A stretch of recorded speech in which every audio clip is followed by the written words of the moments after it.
Yuk. Baik, Ustadz Wapi. Jadi begini ya. Jadi pertama-pertama yang harus kita ketahui itu begini. Bahwa narasi malaikat Gabriel datang kepada Zakaria itu sudah ada di dalam Injil. Itu dulu yang harus dicamkan. Sebelum Muhammad lahir, sebelum Islam ada, sebelum Quran ada, riwayat seperti itu sudah ada di dalam Injil. Di mana di situ dikatakan bahwa malaikat Gabriel itu mengatakan kepada Zakaria bahwa istrinya Zakaria akan mengandung dan melahirkan anak dan memberi nama dia Yohanan atau Yohanes atau Yahya di dalam bahasa Arabnya. Nah, cuman makanya bagian ini lagi, yang ini yang saya paling penting ya, Ustadz Zakaria, Ustadz Wafi, nih, biar Ustadz baca nih, Pak Ustadz ya, dengarkan ya. Nah ini di bagian ini yang paling yang ingin saya tekankan nih, tolong bisa kebaca ya. Nah, jadi di sini ada kata-kata nih, ayat yang ke ini, kata mereka kepadanya, tidak ada di antara yang warna hijau ini ya, tidak ada di antara sanak saudaramu yang bernama demikian. Jadi kan pertama bayi Zakaria ini yang belum dikasih nama ini, yang hendak disunatkan pada hari ke-8 ini kan ingin diberi nama Zakaria sesuai dengan nama bapaknya.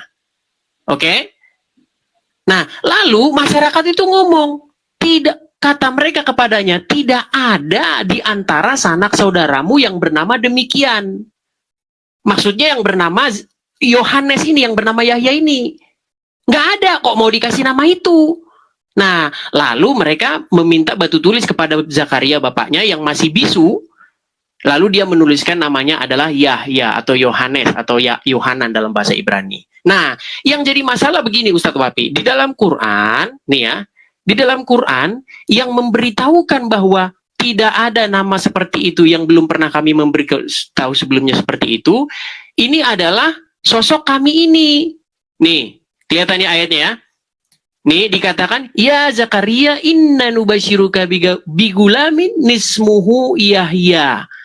Nah, ini kata-kata lam yang tidak pernah kami memberikan nama seperti itu sebelumnya. Nah, kejanggalannya begini Pak Ustadz. Loh, memangnya sosok kami yang Pak Ustadz asumsikan sebagai Jibril ini pernah dia memberi nama-nama sebelumnya? Sehingga kali ini dikatakan kami belum pernah memberikan nama seperti itu sebelumnya. Contohnya begini, Pak Ustadz saya kasih kopiah. Terus besok saya kasih kopiah. Lusa saya kasih kopiah.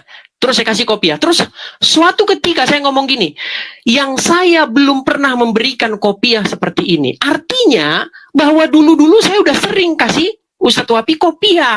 Tapi hari ini saya kasih kopiah yang berbeda. Makanya ini janggal. Pertanyaannya kapan ini sosok kami yang ngomong kepada Zakaria ini pernah memberikan nama yang sebelumnya itu kembar-kembar sampai beberapa kali, lalu hari ini dikasih nama yang berbeda. Makanya ini menjadi janggal dan aneh. Begitu. Nah, kemudian tadi Ustadz Wafi mengatakan bahwasanya Muhammad di sini dikatakan tidak pernah membaca Injil. Nah, ini harus saya luruskan lagi. Begini Pak Ustadz, bahwa di zaman Muhammad ya pernah didapati bahwa Umar bin Khattab itu membawa lembaran Taurat atau Injil di dalam satu riwayat. Lalu Muhammad marah. Ya kan? Nah, ini juga menjadi pertanyaan besar. Kenapa Muhammad marah kepada Umar bin Khattab? Memang di dalam narasi Injil itu adalah apa tidak cukup Al-Quran ini bagimu, katanya seperti itu di dalam narasi itu. Tapi ini menjadi satu indikasi bahwa kitab Taurat atau Injil itu memang ada di zaman Muhammad dan sangat kemungkinan besar Muhammad pernah membaca itu. Bahkan itu dicatat di dalam surat An-Nahl ayat yang ke-103, di mana di situ dikatakan bahwa sesungguhnya kami mengetahui bahwa mereka berkata bahwa Quran ini dipelajari dari orang-orang ajam. Ya, nah itu nanti biar nggak melebar. Terus tadi Pak Ustadz mengatakan masalah siapa yang datang di sini. Begini Pak Ustadz, di dalam narasi ini, itu sama sekali tidak pernah disebutkan Jibril loh. Ya, baik di dalam versi Ali Imran, baik di dalam versi surat Maryam, tidak pernah satupun disebutkan bahwa yang datang kepada sosok Zakaria ini adalah Jibril. Kata Jibril itu tidak lain dan tidak bukan didapatkan dari Injil Lukas. Karena Injil Lukas yang mencatat bahwa yang datang kepada Zakaria itu adalah Gabriel. Ya, tidak ada rujukan atau tidak ada satupun metode yang bisa membuktikan bahwa yang datang kepada Zakaria ini adalah Jibril. Nah, nanti saya akan buktikan bahwa ayat ini, Ali Imran 7 ini, nanti direvisi oleh Ali Imran 28. Iya, 38. Nanti saya akan buktikan ini bagaimana nanti direvisi. Karena waktunya udah habis, saya serahkan kembali kepada Ustaz Wafik. Silakan.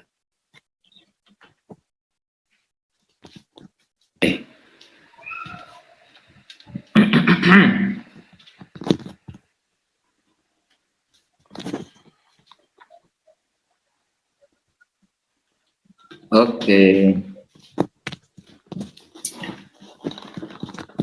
Dipencet, Mas. Baik. Bismillahirrahmanirrahim. Jadi begini loh, Mas Edis. Boleh Anda itu mengatakan bahwa Al-Quran menjiplak Lukas misalnya. Boleh, tapi harus ada bukti, Mas Edis.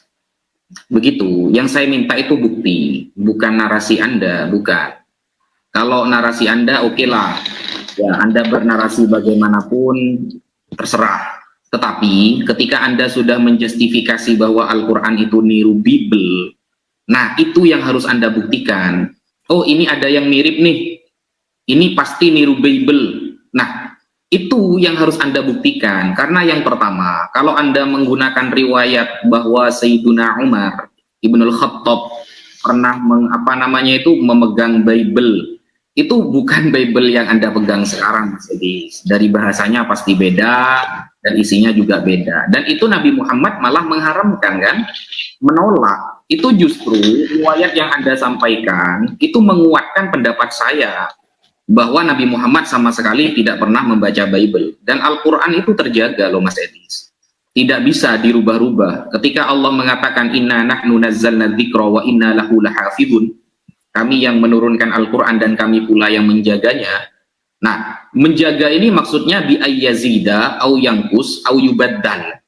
Itu sudah bersih dari pengurangan, penambahan dan pergantian. Kan seperti itu. Nah, boleh ketika ada narasi-narasi mirip dalam Al-Quran, Anda mengklaim bahwa itu meniru Bible, silakan. Tapi harus ada bukti, Mas Edis.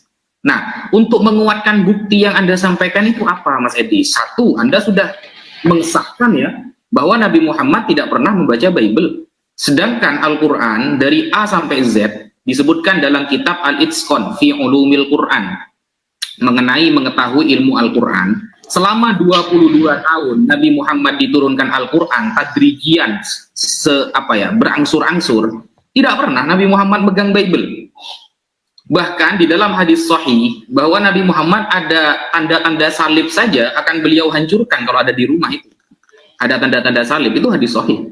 Nah, sehingga ketika Anda mengatakan itu adalah niru, menjiplak, Anda harus bisa membuktikan minimal Nabi Muhammad pernah belajar Bible, Mas Edis. Itu tidak bisa Anda buktikan. Kemudian yang kedua, kata-kata meniru karena kemiripan, ini bisa saja kita sampaikan secara terbalik. Bahwa Bible pun juga meniru dengan kitab-kitab kuno, ya, kitab-kitab Yunani, kitab-kitab para penyembah dewa, bisa. Buktinya nama Yesus itu adalah salah satu nama dewa, Mas Edis. Saya bisa membuktikan bahwa Yesus itu adalah salah satu nama dewa. Apakah saya bisa mengatakan bahwa Tuhan Mas Edis itu niru dewa Yunani? Kan tidak seperti itu konsepnya. Kemudian kemudian saya mengatakan Lukas ketika menulis sebuah catatan lalu tersebut dengan catatan Lukas, ya, Bible Injil Lukas. Nah, Lukas itu kan mendapatkan semua catatan itu dari kabar orang-orang. Bahwa dia ini seperti seorang wartawan yang menulis semua catatan kabar dari orang-orang tanpa ada yang menvalidasi, Mas Edis. Siapa yang menvalidasi bahwa tulisan Lukas ini dianggap benar semua? Kan tidak ada. Dan buktinya antara catatan Lukas dan Matius mengenalkan Yesus saja mereka berbeda pendapat. Berbeda pendapat. Sehingga kalau Al-Quran tidak ada istilah wartawan, Mas Idris, murni dari Allah lewat malaikat Jibril turun kepada Nabi Muhammad.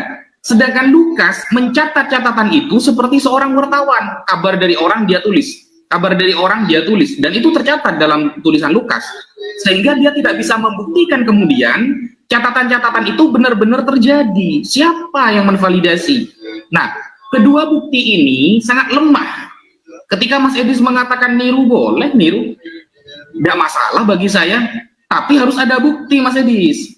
Buktinya apa? Yang pertama, Lukas hanya mendapatkan catatan dari orang. Yang kedua, Mas Edi tidak punya bukti satupun Nabi Muhammad pernah belajar Bible.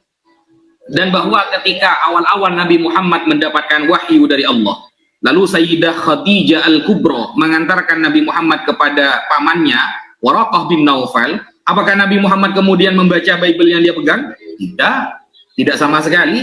Bahkan Waraqah mendukung, andaikan umurku masih panjang dan aku melihat engkau diangkat menjadi seorang nabi, maka aku akan membela kamu, wahai Muhammad. Kata Waraqah kan seperti itu.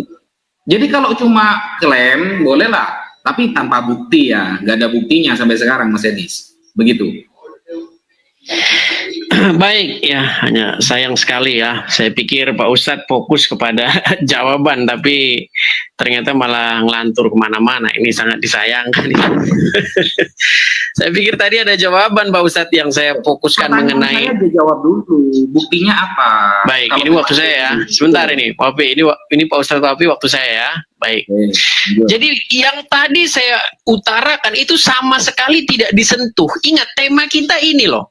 Kita nggak usah lari kemana-mana. Apakah Muhammad baca Quran ini? Saya bisa buktikan bahwa Quran itu nggak ada hubungannya sama Muhammad. Bahwa Quran itu nggak jelas penulisnya siapa.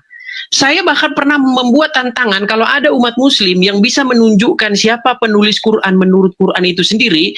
Saya pernah mengatakan saya akan lompat dari Monas, ya. Bahwa Quran diverifikasi oleh Muhammad, penulis Quran itu Zaid bin Sabit dan lain sebagainya. Semua itu tidak bersumber dari Quran, Ustadz Wabi. Ya, semua itu tidak bersumber dari Quran, semua bersumber dari luar Al-Quran. Makanya saya pengen fokus, ya. Saya pengen fokus saja biar kita nggak kemana-mana. Yang kita bahas adalah peristiwa datangnya malaikat Gabriel kepada Zakaria. Seorang tua yang istrinya juga sudah tua, sudah mandul, sudah lanjut usia yang tidak punya anak. Nah, di mana malaikat Gabriel ini memberi kabar kepada Zakaria bahwa istrinya akan mengandung. Tapi kalau Anda baca Quran, narasi seperti itu tidak ada. Nih, narasi dalam Quran kan seperti ini. Dikatakan di dalam Quran bahwasanya kami memberi kabar gembira kepadamu bigulamin nismuhu Yahya, dengan seorang anak yang bernama Yahya. Tidak ada di sini dikatakan bahwa anak ini adalah anaknya Zakaria. Nggak ada loh. Misalnya saya ngomong sama Anda begini, Wafi, saya gembirakan kamu dengan Tony ya. Saya gembirakan kamu dengan Tono ya. Tono siapa? Siapa Tono? Kan belum lahir, belum ada. Makanya saya bilang narasi yang dalam Quran ini dikatakan begini, nubashiruka bigulamin ismuhu Yahya. Iya, terus Yahya ini siapa, Ustadz? Makanya dalam narasi Quran ini dikatakan di ayat selanjutnya Zakaria berkata, ya kan, bagaimana mungkin saya punya anak, loh yang ngomong dia akan punya anak siapa? Nggak ada yang ngomong bahwa dia akan punya anak di sini. Hanya dikatakan akan digembirakan dengan anak, seorang anak laki-laki bernama Yahya. Yang kami belum pernah memberikan nama seperti itu sebelumnya. Nah, kata-kata kami belum pernah memberikan nama itu sebelumnya tadi yang saya bilang tidak masuk akal. Nih loh, tolong ya. Kalau gambar saya di depan jadi agak ini, nih saya balik aja nih, biar kelihatan. Nih, tolong di layar nih Pak Ustadz. Yang kami belum pernah memberikan nama seperti itu sebelumnya. Ini kan seolah-olah bahwa yang datang kepada Zakaria ini pernah ngasih nama, berkali-kali ngasih nama, namanya kembar-kembar terus. Terus akhirnya sekarang dikasih nama yang berbeda, makanya ini aneh. Nah, lalu ayat ini direvisi oleh Ali Imran nih. Ini revisinya nih. Saya udah rapikan nih. Di sini dikatakan begini nih. Di dalam versi Ali Imran, nih, versi Ali Imran dikatakan bahwa yang datang kepada nih udah di depan layar ya. Malaikat berkata kepada Zakaria, sedang ia di sini dikatakan di Ali Imran 39 dikatakan innallaha, sesungguhnya Allah. Perhatikan, versi Ali Imran 39 bukan sesungguhnya bukan kami memberi kabar gembira kepadamu, tapi sesungguhnya Allah. Makanya ini terjadi revisi di dalam Quran. Kelihatan Ustadz Wabi di depan? Jelas kelihatan ya, versi Ali Imran 39 kata-katanya bukan sesungguhnya kami, bukan inna nubashiruka, tetapi annallaha yubashiruka. Nah, kata-katanya juga berbeda nih. Kalau versi Ali Imran, kata-katanya begini. Sesungguhnya Allah menggembirakan kamu dengan Yahya. Ya, ini bayangkan tanda kurung semua ini isinya. Biar Quran itu seperti bisa dipahami. Karena kalau nggak ada tanda kurungnya memang memusingkan. Nih, sesungguhnya Allah menggembirakan kamu dengan Yahya yang membenarkan kalimat dari Allah menjadi ikutan menahan diri. Ini beda dengan yang Maryam ayat 7 dikatakan wahai Zakaria kami, bukan anallaha tapi inna nubashiruka. Beda. Kata-katanya juga nggak ada di sini membenarkan kalimat. Yang di sini juga dengan bigulam nismuhu namanya Yahya, tapi yang versi Maryam bukan bigulam nismuhu Yahya, bi Yahya, nggak ada kata-kata ismuhu, nggak ada kata-kata nama. Jadi terjadi revisi di sini. Nah, inilah menjadi satu indikasi, menjadi bukti bahwasanya penulis awal Quran ini ingin merevisi apa yang ada di dalam Maryam, ataupun Maryam mengoreksi Ali Imran atau Ali Imran yang mengoreksi Maryam. Kalau kita menyampingkan ada ayat-ayat Makkiyah dan Madaniyah. Begitu, silakan. Oke. Saya harap Pak Ustadz fokus saja ini ke layar. Saya sudah bikinkan di layar biar jadi tinggal baca nih. Nih ya, kelihatan jelas ya? Nih, bandingannya. Oke. Jangan kemana-mana. Coba ini langsung dibahas lah. Oke, bismillahirrahmanirrahim. Yang pertama, di dalam surah Maryam kata Mas Edis, ini saya belum bertanya teman-teman ya, ini saya fokus menjawab Mas Edis dulu. Kita bermain-main dulu dengan pertanyaan Mas Edis. Karena kalau saya bertanya satu kali dia langsung tumbang nanti. Saya menikmati perdiskusian ini ya, daripada gak ada kerjaan ini ya. Jadi begini Mas Edis, tadi Mas Edis mengatakan di dalam surah Maryam itu dikatakan ya, di dalam ayat 7-nya kan, kalau kita bacakan begini nih. Ya Zakaria inna nubashiruka bigulamin ismuhu Yahya lam naj'al lahu min qablu samiyya. Jadi wahai Zakaria, sesungguhnya kami memberikan kabar gembira dengan datangnya seorang laki-laki yang bernama Yahya. Sebelumnya tidak ada yang bernama Yahya itu, tidak dipakai nama Yahya itu. Nah, di sini kan belum tentu anaknya, kata Mas Edis. Belum tentu anaknya. Seorang laki-laki ini siapanya? Kan tidak dijelaskan. Loh iya. Memang di ayat itu tidak dijelaskan siapanya. Makanya kalau baca ayat itu dari awal Mas Edis. Kalau kita baca dari awal itu kan tentang jawaban Allah ketika Nabi Zakaria berdoa ingin punya anak Mas Edis.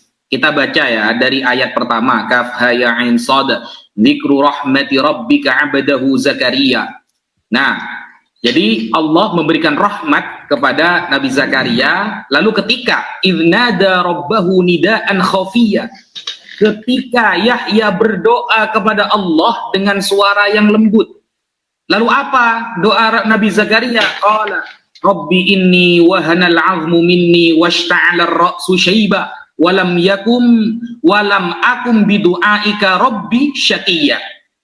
Nah, Zakaria berkata, Mas Edis, ini surah Maryam dulu ya. Zakaria berkata, wahai Tuhanku, sungguh tulangku telah lemah dan kepalaku telah memenuhi uban. Dan aku belum pernah kecewa dalam berdoa kepadamu. Apa doanya? Kan begitu. Nabi Zakaria berdoa nih. Doanya apa? Wa inni khiftul mawaliya min warai wa kanat imraati akira fahabli min ladunka waliya. Dan sungguh aku khawatir terhadap kerabatku sepeninggalku ya Allah, padahal istriku seorang yang mandul. Nah, ini doa mau minta anak itu Mas Edis. Yang mandul, maka anugerahilah aku seorang anak di sisimu. Jadi kalau dibaca satu ayat sebelumnya gak dibaca ya blunder sampean. Ya. Jadi ini doa minta anak. Lalu yarithuni wa yarithu min ali Yaqub waj'al lahu rabbi radiyya, yang akan mewarisi aku dan mewarisi dari keluarga Yakub, dan jadikanlah dia ya Tuhanku seorang yang diridhoi. Anak nantinya yang akan lahir ini minta diridhoi. Kan seperti itu. Baru setelah minta doa pengen punya anak, kemudian Allah menjawab doa itu Mas Edis. Ya Zakaria inna nubashiruka bi ulamin ismuhu Yahya lam naj'al lahu min qablu samiyya. Wahai Zakaria, kata Allah, setelah Nabi Zakaria berdoa sekian lama, sesungguhnya kami mengabarkan kabar gembira kepada kamu dengan datangnya seorang laki-laki yang bernama Yahya, yang sebelumnya tidak ada nama yang seperti dia. Jadi itu adalah jawaban dari Allah, Mas Edis. Kalau kemudian di dalam surah Ali Imran tidak ada ismuhu, hanya biyahya. Kemudian di dalam surah Ali Imran tertulis innallah, bukan inna. Apakah ini direvisi? Ini kan gabrul sekali. Revisi itu apa sih definisinya? Revisi itu definisinya apa, Mas Edis? Kalau Anda menunjukkan ini adalah revisi, maka Anda harus tahu bahwa ketika Allah menyampaikan dalam surah Maryam dan menyampaikan di dalam surah Ali Imran, itu ada bentuk perubahan cerita. Itu kan lafadznya saja yang berbeda, maknanya sama, Mas Edis. Sama dengan begini, aku besok pagi pergi ke pasar. Dengan kata-kata, besok jam 6 setelah subuh aku pergi ke pasar. Kan sama-sama pagi gitu loh. Cuma lafadznya berbeda. Sama ketika Bible mengatakan. Nah, kalau Bible ini jelas-jelas direvisi, Mas Edis. Anda buka di dalam contohnya Ulangan 32 nomor 8. Ulangan 32 nomor 8 antara Septuagint dengan Mesorah itu berbeda. Itu sangat berbeda, Mas Edis. Berbeda sekali. Itu revisi namanya, karena Septuaginta jauh lebih tua daripada Mesorah, yang datangnya kemudian hanya abad ke-10 belakangan. Itu revisi namanya. Kalau Bible penuh dengan revisi banyak. Gitu. Baik, baik, saya tanggapi, Pak Ustadz. Satu pengakuan Anda bahwa terjadi perubahan. Ini sangat-sangat. Oke, baik. Ini pengakuan dari dia bahwa Quran terjadi perubahan ya, satu pengakuan. Itu tolong nanti di record ya, nanti itu mantap itu. Tadi udah ngakui loh. Ini kerekam loh, ini kerekam. Baik ya. Tadi satu pengakuan jujur dari Ustaz Wafi adanya perubahan ya, adanya perubahan. Revisi, arti revisi sendiri itu adalah perubahan, Pak Ustadz. Perhatikan. Ali Imran ayat 39, kata-katanya bukan inna, tapi annallaha, sesungguhnya Allah. Tapi versi Maryam mengatakan inna nubashiruka. Jadi yang ngomong ini siapa? Makanya saya bilang ini masih kontroversi. Kalau inna, maka dia langsung ngomong kami, sesungguhnya kami. Tapi kalau annallaha, dia ngomongin omongannya orang. Bukan dianya langsung yang ngomong. Tolong perhatikan sini, Pak Ustadz, biar nggak hilang poin kita. Jadi Anda sudah mengakui adanya perubahan. Nah, lalu Anda mengatakan seumpama gini, besok saya akan ke pasar jam 6 pagi. Lalu nanti jam 6 pagi saya akan ke pasar. Betul, itu masih bisa kita sinkronkan. Masih bisa kita gabungkan jadi satu kalimat yang berbeda itu. Betul, saya sepakat denganmu. Tapi kalau dua kalimat ini sampai jungkir balik tidak akan bisa digabungkan. Perhatikan. Bagaimana cara Anda menggabungkan ini? Versi Maryam mengatakan, wahai Zakaria, sesungguhnya kami memberi kabar menggembirakan kamu dengan seorang anak laki-laki yang bernama Yahya, yang kami belum pernah memberikan nama seperti itu sebelumnya. Coba sinkronkan ini atau gabungkan ini jadi satu dengan versi Ali Imran 39 yang mengatakan sesungguhnya Allah menggembirakan kamu dengan, nggak ada kata kelahiran ya, dengan Yahya. Nah, dalam tanda kurung tuh seorang putramu. Ini makanya saya bilang ditambah-tambahi. Nggak ada di sini Yahya itu adalah putramu. Nah, tadi Anda mengatakan narasi seperti ini. Edis TV ya, kalau mau baca Quran itu harus dibaca dari awal, Pak Ustadz. Masa Pak Ustadz meragukan saya baca Quran beberapa kali? Saya udah lebih 100 kali khatam baca Quran, Pak Ustadz. Dengarkan, Pak Ustadz. Memang betul dikatakan di dalam narasi sebelumnya bahwa Zakaria kan berdoa. Betul, Zakaria berdoa meminta anak. Saya setuju. Tetapi ketika datang seorang yang dalam tanda kutip kami atau siapa ini nggak tahu siapa yang datang, mengatakan kepada Zakaria, sesungguhnya kami atau anallah, sesungguhnya Allah, belum tahu yang mana yang benar ya, sesungguhnya kami atau sesungguhnya Allah belum tahu ya, mengatakan kepada dia, menggembirakan, perhatikan ini menggembirakan kamu biyahya, dengan Yahya. Loh, yang ngomong kalau Yahya ini anaknya dia siapa, Pak Ustadz? Siapa yang ngomong? Misalnya Anda berdoa di mihrab seperti Zakaria, ya Allah berikanlah saya anak. Lalu bush, datang malaikat kepada Anda. Saya ngomong, Wafi, saya gembirakan kamu dengan Tono. Atau saya gembirakan kamu dengan Tungkrang. Siapa Tungkrang? Oh lupa, Tungkrang itu anak. Bukan, nggak mungkin kayak gitu. Kalau dalam narasi Bible jelas, makanya saya tunjukin versi originalnya. Di dalam versi Bible, perkataan malaikat Gabriel itu begini. Nih, perhatikan. Jangan takut, hai Zakaria. Sesungguhnya doamu telah dikabulkan dan Elisabet istrimu akan melahirkan seorang anak laki-laki bagimu. Perhatikan, Elisabet istrimu akan melahirkan seorang anak laki-laki bagimu dan engkau akan menamai dia Yohanes. Ini baru benar.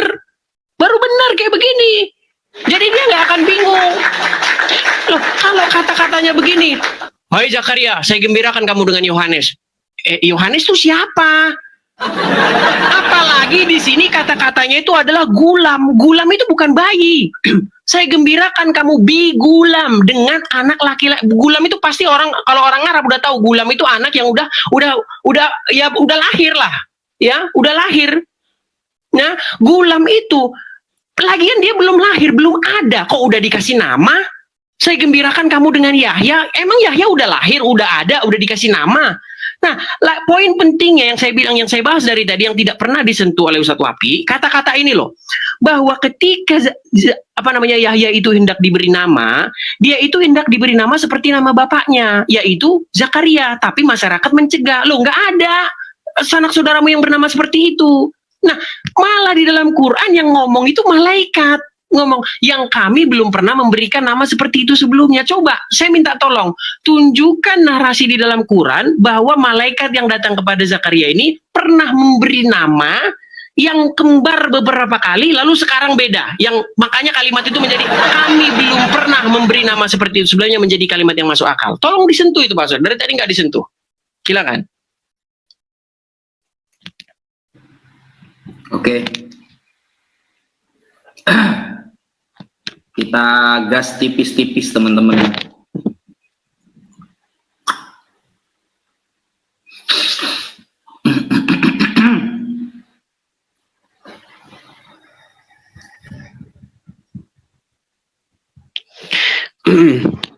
Mana ini? Diterima Mas Adis? Sudah saya kirim tadi? Saya juga sudah ngirim loh. Coba. Nggak tahu kemana. Terima kasih teman-teman yang kasih gift-nya, teman-teman makasih teman-teman ya. Coba digagalkan dulu, nanti dikirim lagi.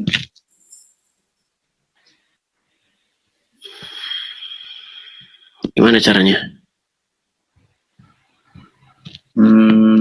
Ini kalau saya withdraw kita keluar nggak? Nanti jangan-jangan keluar kalau saya withdraw. Enggak, iya di withdraw enggak apa-apa, di withdraw enggak apa-apa. Oke. Nah, silakan. Yuk, diterima. Baik. Fokus Pak Ustadz ke layar. Begini udah saya siapkan loh. Begini loh Mas Edis. Ya, ini giliran saya ya.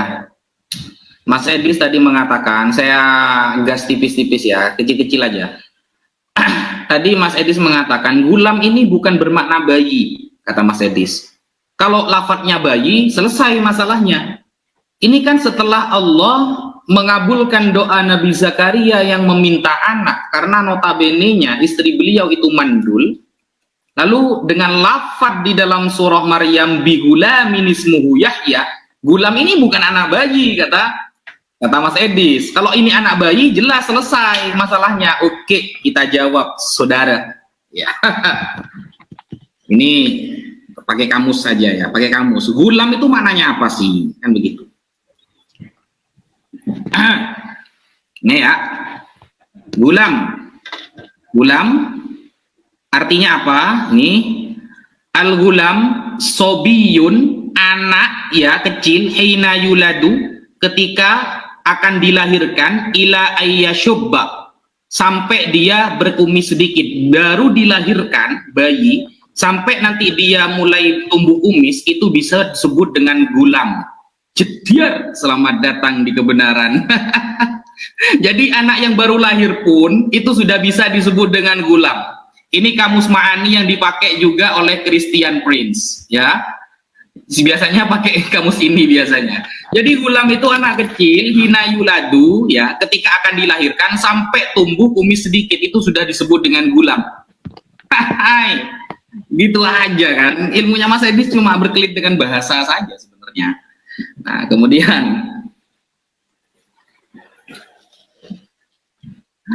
sudah selesai sebenarnya ya. Permintaan kamu sudah ter-ACC.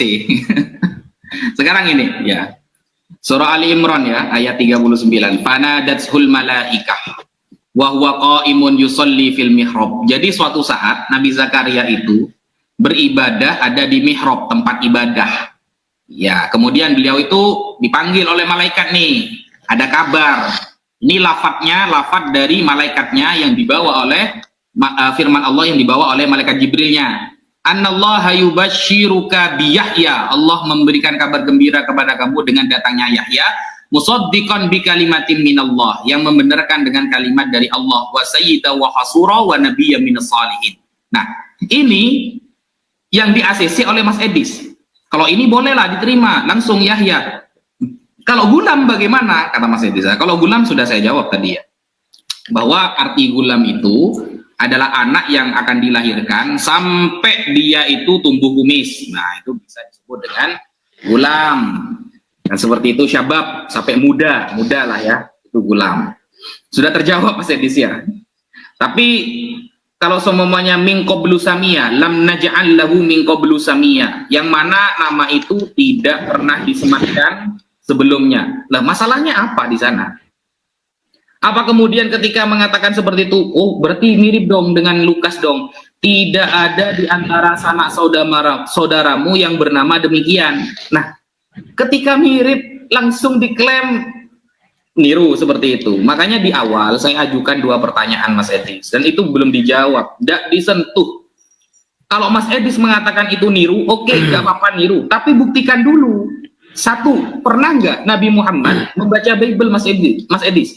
Sehingga memang ada indikasi-indikasi meniru. Kalau tidak pernah baca Bible kamu, ngapain, dari mana dia nirunya? Ayo, coba kita pikir. Orang yang mendapatkan firman dari Allah tidak pernah membaca Lukas, lalu nirunya dari mana Mas Edis? Dari mana nirunya? Kan tidak bisa. Kemudian yang kedua, Mas Edis, kalau memang itu dikatakan meniru, ya sekarang saya tanya, Lukas mendapatkan catatan itu dari orang. Sekarang saya tanya Mas Edis, Lukas yang tertulis di dalam tulisan itu tidak ada di antara sanak saudaramu yang bernama demikian. Itu Lukas dapat kabar dari siapa Mas Edis? Saya minta data itu ya. Saya sekarang bertanya ya. Jadi Mas Edis itu juga menjawab sekarang ya. Lukas mendapatkan kabar itu dari siapa namanya? Orang mana Mas Edis? Itu pertanyaannya. Pertama. Yang kedua, buktikan Nabi Muhammad pernah membaca Lukas sehingga ada indikasi dia meniru. 2 pertanyaan saya, dijawab ya. Ini kita lihat teman-teman, Mas Edis ini bisa nggak menjawab. Lukas tahu dari siapa kabar tentang itu? Kan dia mendapatkan sebagai wartawan. Sekian. Baik, terima kasih atas pertanyaannya Pak Ustadz ya. Pertanyaan yang bagus. Lukas tahu dari mana? Maka jawabannya di pembukaan Injil Lukas itu sendiri. Oh ya, baik. Sorry.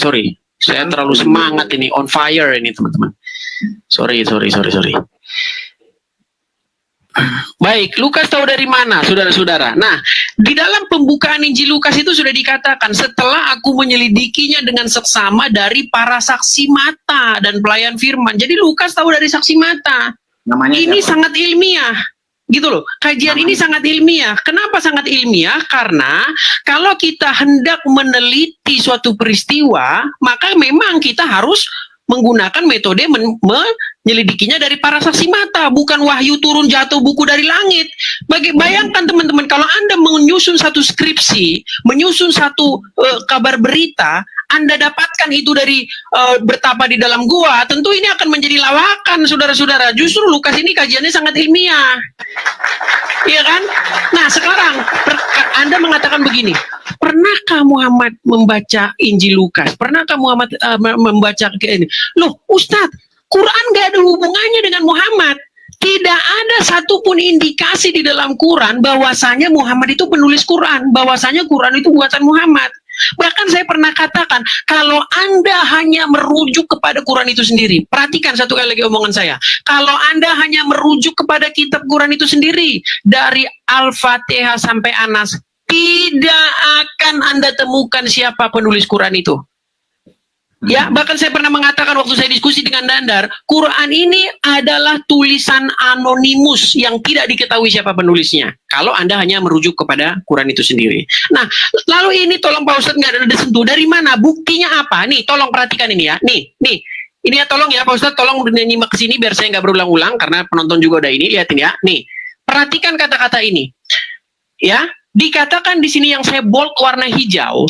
Kata mereka kepadanya. Siapa mereka ini? Mereka ini adalah tetangga-tetangganya Zakaria dan Elizabeth. Tidak ada di antara sanak saudaramu yang bernama demikian. Nah, kalau kita belajar kajian sejarah Pak Ustadz, nama Yohanan atau Yohanes itu nama yang lumrah.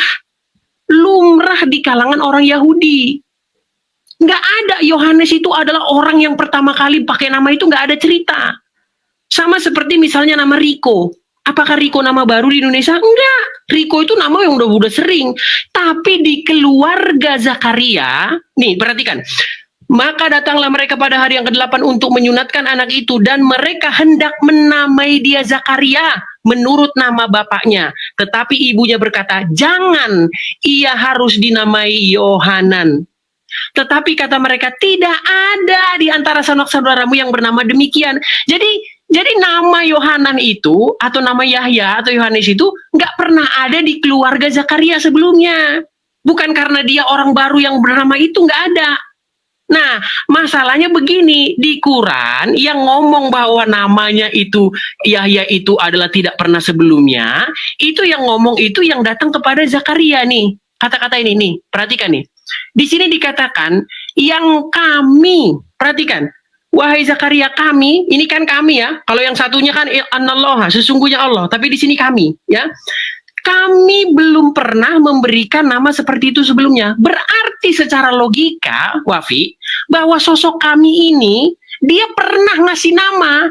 Sebelumnya dia ngasih nama. Karena di sini kan yang kami belum pernah kasih nama seperti itu sebelumnya. Jadi menurut logika ayat ini, logikanya Jibril sudah pernah datang kepada Zakaria. Dia sudah pernah ngasih anak, nama anak-anaknya kemarin kembar terus. Ya kan? Lalu sekarang dikasih nama yang berbeda, yang kami belum pernah memberi nama seperti itu sebelumnya. Logikanya kan jadi kacau. Makanya saya bilang, makanya ini tiada lain, tiada bukan adalah bukti bahwasanya kitabnya Wafi telah melakukan penjiplakan terhadap Bible dengan keliru. Tadi Anda sudah mengakui ada kemiripan. Memang ada kemiripan. Anda sudah akui. Puji Tuhan Anda mengakui itu. Hanya saja Anda belum mengakui kesalahan ini.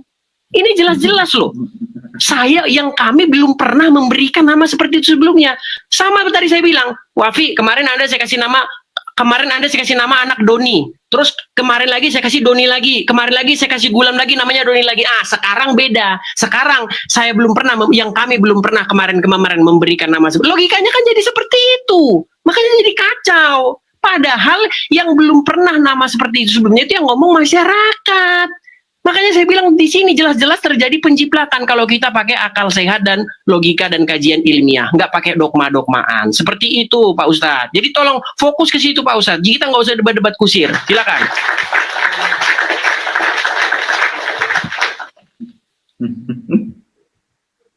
Waduh, kita kalah koin terus, saudara-saudara, tidak masalah lah.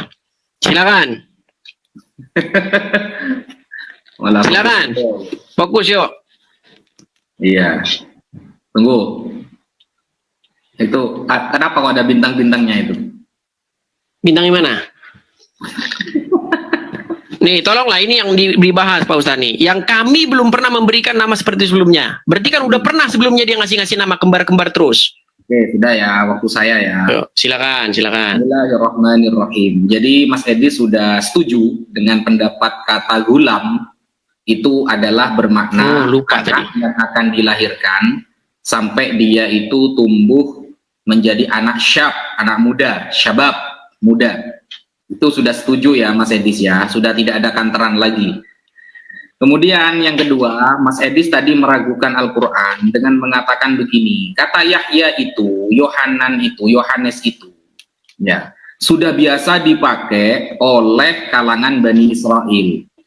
tetapi tidak biasa dipakai di keluarga Zakaria. Contoh anaknya yang pertama Doni, katanya ya, Riko. Itu belum pernah dipakai, dan itu kata tetangga, kata Mas Edis. Oke, sekarang justru pertanyaan saya bertambah, Mas Edis. Dua pertanyaan saya nggak disentuh sama sekali ya, tadi ya. Buktikan kepada saya, sebelum Yahya itu ada yang bernama Yohanes. Buktikan dulu Mas Edis. Kalau itu memang buktikan 3 orang lah. Kan bahasa Mas Edis kan sudah biasa kan. Di kalangan Bani Israel yang bernama Yahya itu sudah biasa, kata Mas Edis. Saya minta 3 contoh orang yang bernama Yohanes di kalangan Bani Israel. Kalau itu memang nama pasaran, tapi bukan nama yang dikenal di kalangan keluarga ya. Tapi di kalangan Bani Israel sudah biasa nama itu. Coba buktikan 3 orang saja yang bernama Yohanes, Yahya.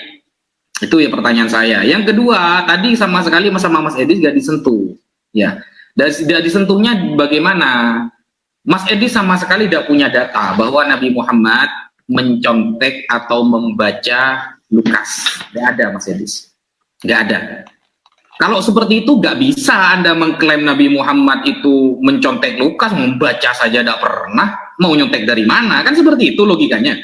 Kita pakai logika saja Mas Edis. Kalau membaca buku itu aja tidak pernah, dapat dari mana berarti? Kan seperti itu. Anda tidak bisa membuktikan satu saja riwayat Nabi Muhammad pernah membaca Bible. Itu. Kemudian yang kedua, Mas Edis ketika saya tanyakan, Lukas tahunya dari mana? Dari wartawan. Dari saksi mata. Yang pertanyaan saya itu saksi matanya siapa Mas Edis? Di sana kan masih menggantung ya. Saya mendapatkan catatan ini dari saksi mata. Ayat yang Anda sebutkan di dalam ayat nomor 61 itu, siapa saksi matanya di sana? Namanya siapa Mas Edis? Yang jelas. Saya bisa mengklaim bahwa nama saya Wafi itu sesuai dengan saksi mata ayah saya menunjukkan bahwa nama Wafi ini adalah nama yang terkenal. Gampang kalau cuma kayak gitu, Mas Edis. Kalau cuma pengakuan seperti itu gampang. Buktikan namanya siapa, orang mana dia, bagaimana cara pencatatannya waktu itu, kan enak. Kalau Mas Edis tadi mengatakan bahwa Al-Quran ini tidak ada pencatatnya loh, di sejarah sudah jelas Zaid bin Thabit, Muawiyah bin Abi Sufyan itu diangkat sebagai kutab, jamak dari katib, sekretaris Rasulullah. Jadi Rasulullah mendapatkan wahyu, ya, kemudian Rasulullah mengangkat para kutab, apa yang namanya itu, sekretaris wahyu. Loh, kan ayatnya ada di dalam Al-Quran, ngapain tertulis di dalam Al-Quran? Al-Quran itu tidak sama dengan Bible Mas Edis. Kalau Bible itu adalah perkataan orang-orang yang dicatat oleh murid-muridnya, yang diklaim sebagai murid-muridnya Yesus. Jadi perkataan orang-orang, jadi tidak bisa Bible dikatakan kitab suci Mas Edis. Lukas itu tidak bisa dikatakan kitab suci. Kenapa? Itu kata orang-orang, saksi mata. Saksi mata pun tidak disebutkan secara jelas. Dan disebutkan secara jelas kan siapa saksi matanya, dari mana dia dapat, kan tidak dijelaskan. Nah, Al-Quran jangan pernah samakan Anda dengan Bible. Kalau Al-Quran itu langsung Allah menyuruh kemudian kepada malaikat Jibril menurunkan tadrijian secara berangsur-angsur kepada Nabi Muhammad, karena Nabi Muhammad tidak bisa menulis dan membaca, tidak pandai ya, bukan tidak bisa sama sekali, tidak pandai. Kemudian Nabi Muhammad mengangkat para sekretaris untuk mencatat itu sebagai saksi. Keren kalau Al-Quran. Kalau Bible siapa? Kalau Al-Quran kan jelas kan disebutkan ada Zaid bin Thabit, ada Muawiyah bin Abi Sufyan, ada Sayyidina Ali karramallahu wajhah. Keren, ada orangnya, profilnya jelas. Kalau Lukas mendapatkan itu dari saksi mata, siapa namanya? Dari mana dia? Tidak ada. Waduh. Baik, terima kasih. Makasih teman-teman, makasih ya yang kasih kereta api. Wafi, saya sedikit kecewa nih Wafi. Saya sudah bilang loh dari tadi, kita jangan debat kusir. Iya baik. Mana waktunya? Coba kirimin ke saya. Kita jangan debat kusir dong. Masa kita jadi debatin, Bible lebih ini. Itu debat anak-anak Ustaz Wafi. Debat anak-anak itu gini loh, dengerin. Oh, Alkitab kami lebih jelas. Baru Islam ngomong, oh Quran kami lebih jelas. Itu debat kusir. Sudah saya bilang nggak usah, lupakan semua itu. Ngapain kalau sampai gitu debat kita model kayak gitu di kelasnya Juma? Yang kelas kayak gitu. Yang cuman ngomong, buku saya keren, terus yang dibahas punya saya yang keren. Ngapain? Jangan kayak gitu. Ayo kita ke substansi. Saya menekankan dari tadi, di situ kan ada kata-kata bahwasanya dia berkata, kami belum pernah memberikan nama seperti ini sebelumnya. Berarti logikanya yang datang itu pernah ngasih nama sebelumnya, tapi nama-namanya kembar terus, kan gitu logikanya. Contoh nih. Ustadz Wapi kemarin saya kasih kopiah, mereknya A. Lusa saya kasih kopiah mereknya B. Kemarin lagi saya kasih kopiah mereknya AB kembar terus. Lalu sekarang saya ngomong, Wafi, saya kasih kamu kopiah yang belum pernah saya kasih sama kamu sebelumnya seperti itu. Kan logikanya jadi seperti itu. Di situ dikatakan bahwasanya kami belum pernah memberikan nama seperti itu sebelumnya. Tolong fokus di situ, jangan lari kemana-mana. Berarti kan dia pernah ngasih nama sebelumnya. Karena sekarang dikatakan belum pernah. Makasih. Nah, terus Anda mengatakan di mana bahwa nama Yohanan itu sudah nama yang lumrah dan pasaran. 3 kata Anda. Nih, saya kutip. 1 Tawarikh 6:9. Nih ya. Ahamias memperanakan Azaria. Azaria memperanakan Yohanan. Yohanan ini bahasa Ibrania ya, Yohanes ya, atau Yahya. Kemudian lagi nih dikatakan nih Mesulam dari kaum keluarganya Ezra, Yohanan dari kaum keluarga Amaria, Yohanan lagi ya. Perhatikan lagi nih. Kemudian nih 2 Tawarikh 17:15, di samping dia Panglima Yohanan dengan 280 orang. Yohanan itu nama yang lumrah. Makanya kalau Anda membaca Quran mengatakan bahwa anaknya Zakaria adalah orang yang pertama kali bernama Yohanan, itu ada sudah jelas-jelas melanggar yang namanya sejarah dan kajian ilmiah. Yohanan itu udah nama pasaran. Makanya di dalam narasi Injil itu dikatakan waktu anak itu dilahirkan berumur 8 hari sesuai dengan adat istiadat Yahudi, waktu umur 8 hari disunatkan dan diberi nama. Nah, waktu mau dikasih nama itu, dia mau dikasih nama Zakaria, seperti nama bapaknya dia. Lalu istrinya ngomong, jangan dikasih nama Zakaria, tapi dikasih nama Yohanes atau Yohanan. Lalu masyarakat ngomong, loh, tidak ada ini, kata-kata ini, tidak ada di antara sanak saudaramu yang bernama demikian. Lalu di dalam Quran ceritanya malah malaikat yang datang kepada Zakaria itu yang ngomong bahwa yang kami belum pernah memberikan nama seperti ini sebelumnya. Kenapa saya katakan itu error? Ya, secara saintifik itu juga error. Kenapa? Oh, sains lagi. Ya, secara inilah kajian ilmiah itu error. Kenapa error? Karena secara logika artinya sosok yang pernah datang kepada Zakaria ini pernah dia sebelumnya pernah datang kepada Zakaria, ngasih anak, ngasih gulam, namanya itu kembar terus-menerus kembar. Lalu sekarang namanya beda, yang kami belum pernah sebelumnya ngasih nama seperti ini. Atau nggak usah seperti itulah. Pernah bisa nggak Ustadz membuktikan bahwa sosok yang datang kepada Zakaria itu pernah sebelumnya ngasih nama-nama anak orang? Pernah nggak dia ngasih nama anak orang? Emang dia kerjanya tukang ngasih nama? Kan jadi lucu di anunya kayak gini. Jangan fokus kemana-mana. Jangan lari ke masalah penulis Zaid. Kita nanti debat kusir. Nggak usah debat kayak gitu. Saya udah bosan debat-debat yang gitu. Debat yang ilmiah aja. Nggak usah ngomong kitab kami lebih hebat ini. Nggak ada ujungnya itu. Itu sama 2 anak SD yang debat bapaknya siapa yang keren. Nggak usah kayak gitu. Anak SD berdua debat gini. Bapak saya keren. Enggak. Bapak saya yang keren. Enggak. Bapak saya. Enggak. Apa yang mau ditonton? Kajian ilmiah aja lah. Udah ini fokus ke sini. Ya. Anda mengatakan terus-menerus. Apa buktinya kalau Muhammad pernah mencontek Bible? Yang kita bahas ini loh. Jelas sekali. Kelahiran anak dari Zakaria yang datang kepada Zakaria namanya Gabriel, tertulis dalam Injil. Di Quran nggak jelas siapa itu namanya yang datang. Makanya di dalam versi Ali Imran dikatakan sesungguhnya Allah, Anallaha, tapi dalam versi Maryam dikatakan sesungguhnya kami. Yang mana yang benar? Yang diucapkan kepada Zakaria itu yang mana?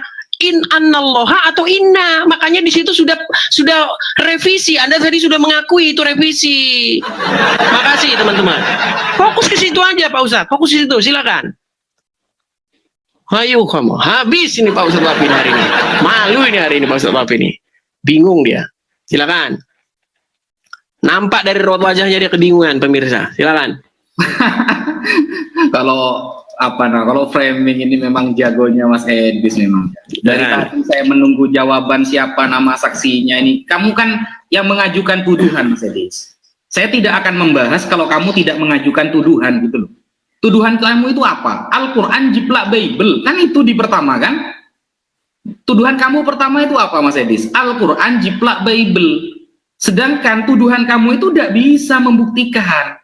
Kalau kamu hanya berkelit mingkoblu samia, kemudian gulam tadi sudah saya bahas bahwa gulam itu anak yang akan dilahirkan sampai dia muda, sudah saya jawab. Segi kamus saja sudah terjawab. Yang saya fokuskan itu tuduhan Anda di awal, Mas Edis. Anda mengatakan Al-Quran jiplak Bible, itu mana datanya gitu loh. Oh ini loh dia dalam Lukas ternyata mirip kata Anda kan? Di dalam Lukas ternyata mirip. Lalu Lukas dapat dari mana itu Mas Edis? Kok bisa tahu? Dari saksi-saksi mata? Siapa nama saksi matanya? Tidak ada. Berarti gak ilmiah Mas Edis. Saya tidak akan membahas secara mendalam ketika Anda itu tidak melempar tuduhan. Lah tuduhan Anda jelas loh. Al-Quran menjiplak Al-Quran loh. Al-Quran menjiplak Bible katanya. Mana saksinya? Siapa namanya? Al-Quran kan gak jelas penulisnya. Loh kata siapa gak jelas? Iya kata kamu sebagai orang Kristen gak jelas. Kata saya sebagai umat Islam, Al-Quran lebih jelas daripada Bible. Karena jelas Rasulullah mengangkat sekretaris penulis wahyu dan itu tercatat dalam fakta sejarah Mas Edis.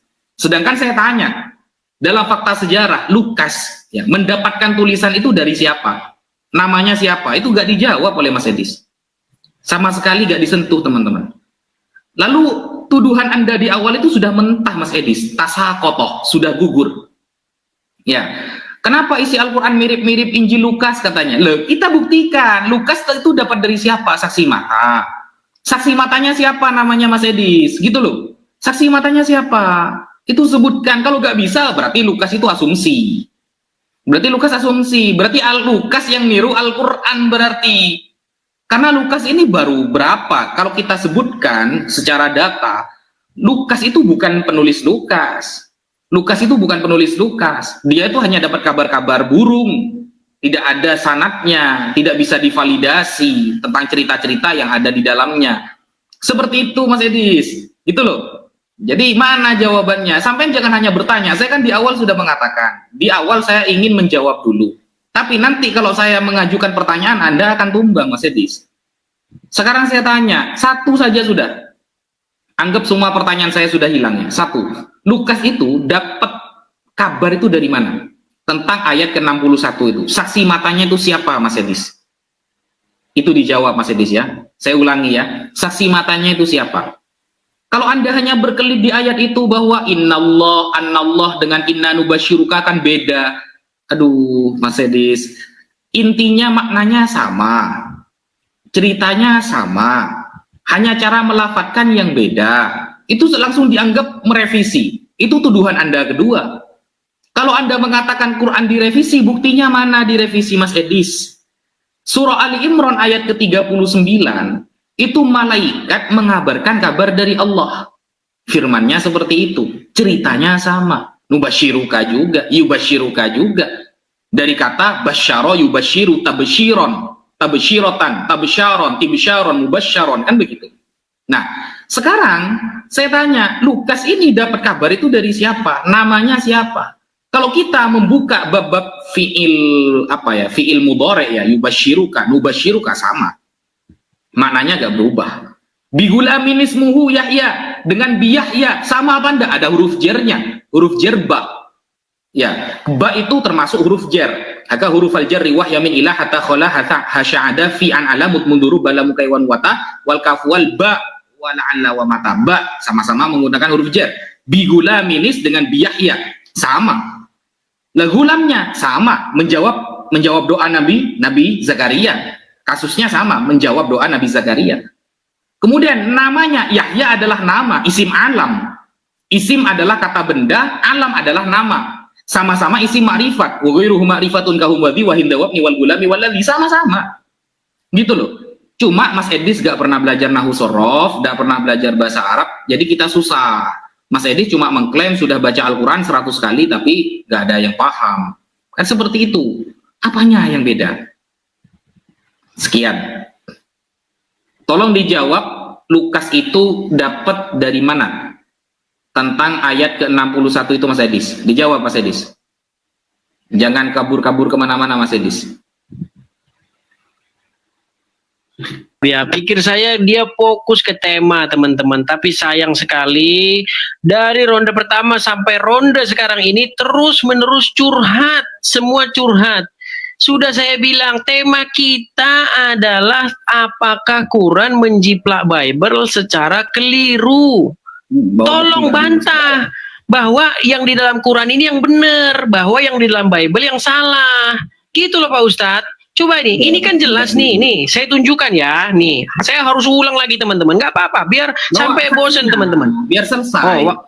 Waktu mana waktunya? Bawa saksi Mas Edi, siapa yang menyaksikan itu Nabi Muhammad jiplak? Oke, sekarang begini Wafi, kamu akui nggak bahwa ini membahas hal yang sama dengan yang dibahas Quran, membahas tentang ada seseorang bernama Zakaria, dia sedang berdoa, lalu datang malaikat Gabriel kepadanya. Di dalam Quran juga membahas hal yang sama. Kamu akui nggak bahwa itu hal yang sama? Ya, hal yang sama. Oke, hal yang sama. Artinya, apa yang saya bandingkan ini, tolong kamu bantah bahwa versi Quran yang benar. Jangan lari-lari kemana-mana, kok lari ke Septuaginta sih. Ini loh, bantah ini. Apa buktinya? Loh, ini buktinya sama, isinya sama. Kalau sama buktinya ini cerita yang sama. Oh, jelas dong. Ini kan sama-sama membahas Zakaria. Ini kan sama-sama membahas Zakaria. Kok kena peringatan? Ini kan membahas Zakaria. Di sini ingat poinnya ini loh Pak Ustadz. Saya cuma minta yang sederhana ini aja loh. Bahwa waktu anak tersebut hendak dinamai Yohanes, ibunya melarang. Tuh di ayat 60 dikatakan, tetapi ibunya berkata, jangan, ia harus dinamai Yahya atau Yohanes atau Yohanan. Kata mereka, nah mereka ini tetangga-tetangga dia. Kata mereka kepadanya, tidak ada di antara sanak saudaramu yang bernama demikian. Kok di dalam Quranmu yang ngomong seperti itu malah jadi Jibril yang ngomong, yang kami belum pernah memberikan nama seperti itu sebelumnya. Enggak, kenapa saya katakan gini loh, kenapa saya katakan janggal? Kenapa saya katakan janggal yang di dalam versi surat Maryam ini? Tahu nggak alasannya apa?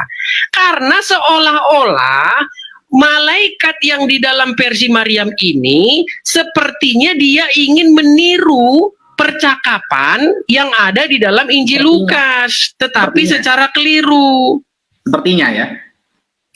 Loh, sekarang kalau gitu tolong jelaskan bagaimana makna, bagaimana kalimat ini bisa dipahami? Sesungguhnya kami memberi kabar gembira kepadamu dengan Yahya yang kami belum pernah memberikan nama seperti itu sebelumnya. Maksudnya gimana? Buktinya kalau nyontek mana? Buktinya bahwa itu mirip. Loh, kok ketawa? Dalam diskusi akademis itu gak diterima. Loh, kemiripan itu menjadi tanda bahwa itu penjiplakan. Gimana sih? Kemiripan itu kitab suci gitu loh. Jangan lari kemana-mana. Nggak ada di dalam Quran bahwa Quran itu kitab suci. Di dalam ayat Quran tidak ada satu kata pun kitab suci. Coba tunjukin ayat di dalam Quran yang menunjukkan bahwa Quran itu kitab suci. Nggak ada. Semua orang masyarakat yang mengatakan itu kitab suci. Orang Kristen bilang Bible kitab suci, orang Islam bilang Quran kitab suci, orang Hindu bilang Weda kitab suci. Jangan bahas itu Pak Ustadz, kita debat kusir nanti. Aduh sakit pala aku dengan urusan ini. Nggak ada di Quran itu kitab suci, kata-kata kitab suci nggak ada. Gitu loh. Di sinilah tolong coba ini jelaskan dulu ini Pak Ustadz. Ya jangan kalau Anda tidak jawab lagi, Anda lompat lagi kemana-mana ya, saya akan gelari, kita beri dia gelar Ustadz Wafi Al-Qodoki. Iya, kalau lompat-lompat terus-terus loh. Saya mohon maaf, ini Ustadz Wafi ini sahabat saya masih menganggap dia ini orang yang baik, saya menganggap ini. Tapi kalau seperti ini, Pak Ustadz Wafi, di sini nggak ada loh, kita bahas yang lain-lain. Masa sih mau digelari Ustadz Wafi Al-Qodoki karena tukang lompat-lompat ke sana kemari? Fokus ke sini. Yang saya tanyakan, tolong jelaskan ini, sentuh ini. Yang dengan seorang anak laki-laki bigulamin Yahya yang kami belum pernah memberikan nama seperti itu sebelumnya. Pertanyaan saya begini, apakah sosok yang datang kepada Zakaria ini, dia pernah kasih nama, ya kan? Dia pernah kasih nama sebelum-sebelumnya, dan nama-namanya itu kembar terus. Ya, kemarin namanya Udin, kemarinnya lagi Udin lagi, terus yang lalu-lalu Udin, terus Udin. Baru sekarang yang kami belum pernah memberikan nama seperti itu sebelumnya. Apakah gitu? Makanya saya bilang ini kalimat aneh. Makanya saya bilang ini seperti kesannya bahwasanya penulis Quran ingin merekonstruksi apa yang terjadi di Injil Lukas, tetapi tidak tahu spesifikasi kata-katanya, struktur katanya nggak ngerti. Akhirnya jadi kayak begini. Makanya tolong disentuh. Yang kami belum pernah memberikan nama seperti itu sebelumnya. Contoh, kemarin dia ngasih nama apa, terus kemarinnya lagi apa, terus kembar berapa kali, baru sekarang jadi beda. Ayo, tolong jelasin. Sentuh ini, jangan lari kemana-mana Pak Ustadz. Satu aja, kalau bisa membuktikan bahwa Quran itu menjiplak Bible dengan keliru, gugurlah semua isi Quran itu. Silakan. Silakan. Tolong disentuh, tolong disentuh. Jangan kemana-mana, disentuh.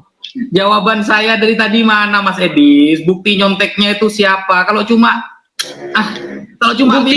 bukti nyonteknya mirip. Bukti nyonteknya mirip. Kemiripan adalah bukti contekan. Oh. Oh jelas, itu jelas semua mengakui. Ini dalam akademis sudah ditolak, Mas Edis. Enggak, dalam kajian akademis kemiripan skripsi menjadi bukti bahwa itu penjiplakan.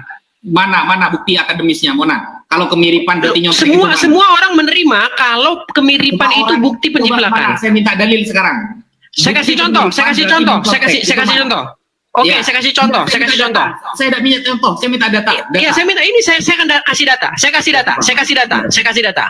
Tahun 2000 sekitar tahun 2007, Honda mengeluarkan dengarkan. Saya kan mau memberikan data nih. Saya mau memberikan data.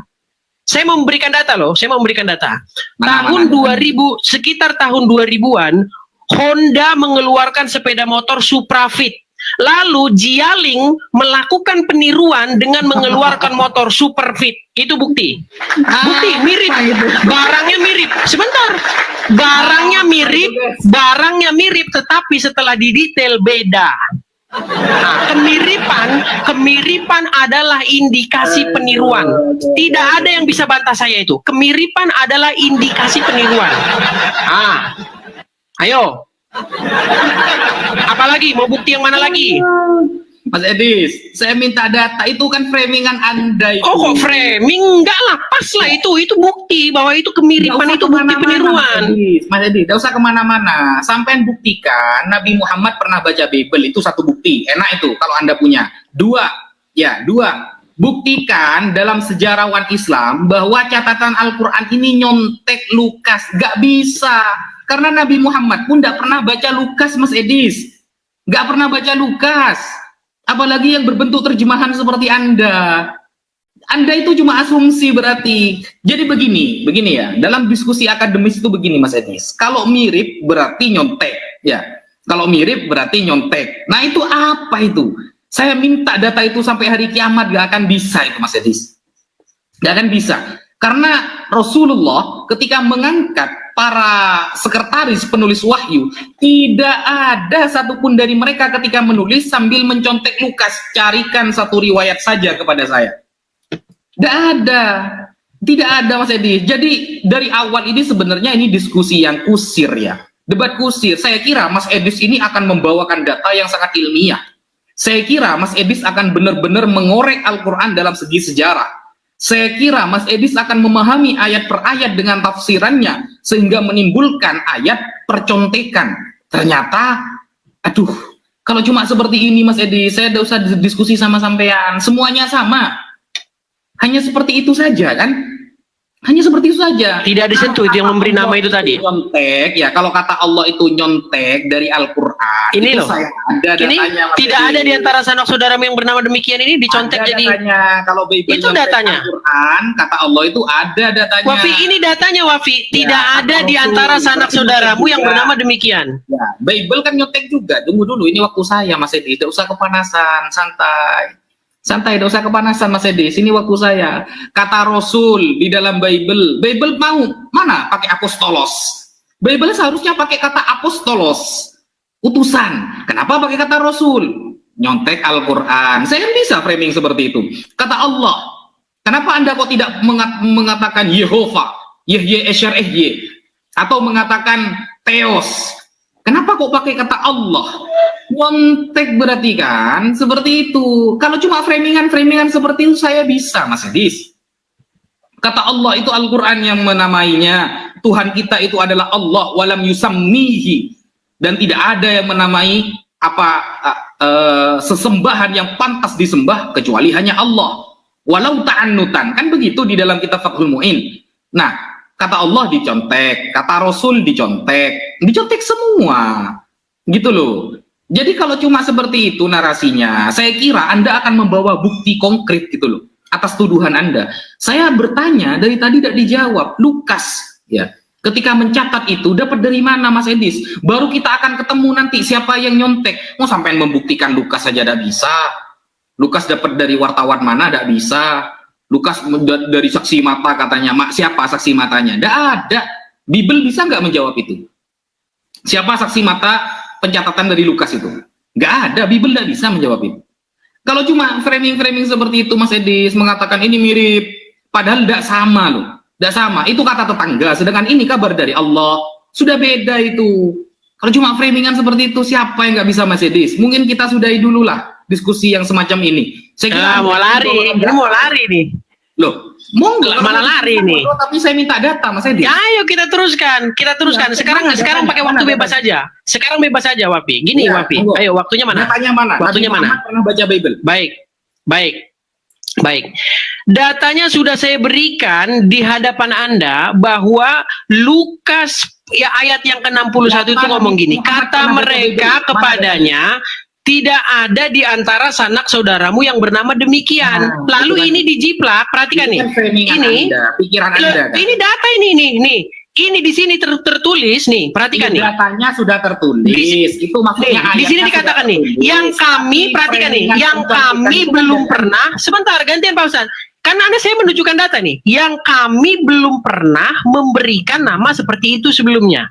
Sekarang saya tanya, berarti sosok yang datang kepada Zakaria ini, dia pernah memberikan nama sebelumnya, betul?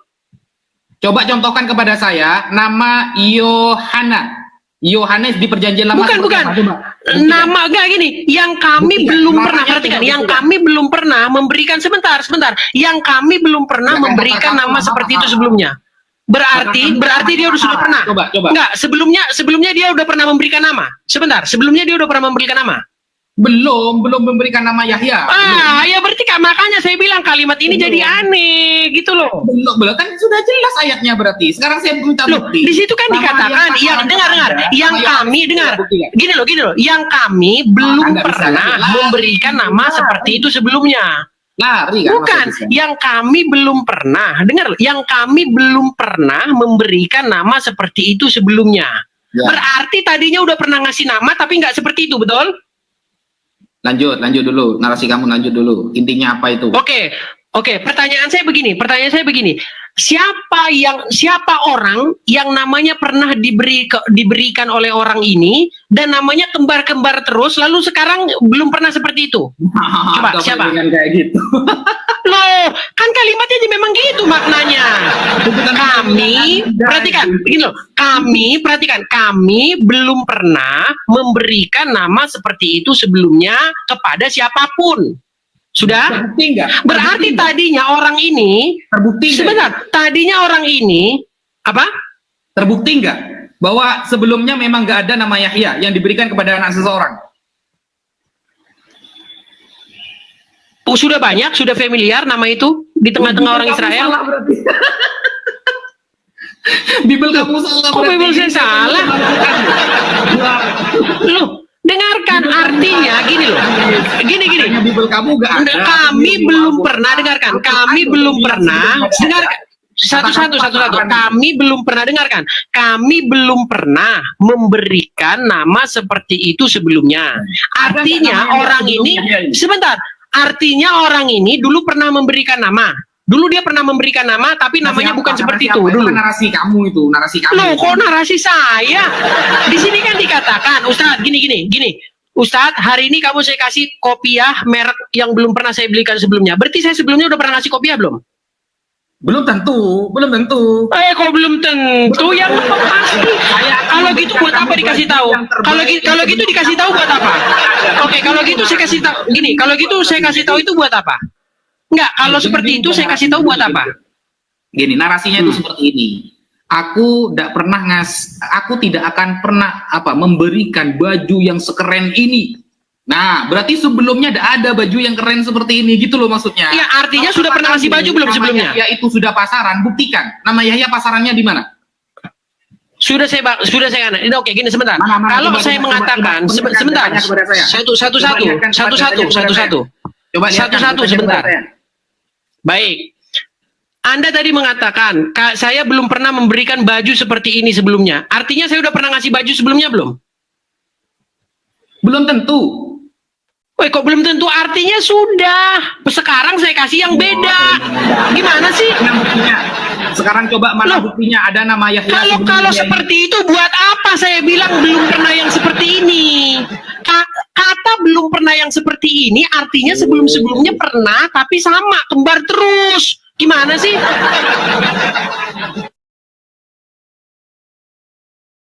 Kemana ini dia pergi?